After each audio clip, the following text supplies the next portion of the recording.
In this short tutorial, you will learn how to make VLC the default player on your Android device.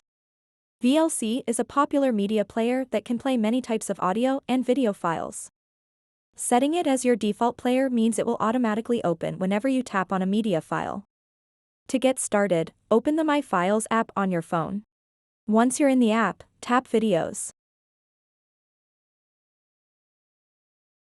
You will see a list of all the video files saved on your phone. Choose any video by tapping on its name or thumbnail. After you select a video, your phone will show you some options for playing it. Look for VLC in this list and tap on it. To make sure that VLC opens every time you want to watch a video, tap Always. This step sets VLC as the default player for all videos. Now, whenever you tap a video file, it will automatically open in VLC. So that wraps up this tutorial. If you have any questions about this whole process, please let me know in the comments section below. And if this video helped you out, please give it a big thumbs up and subscribe to this channel for more tutorial videos like this one.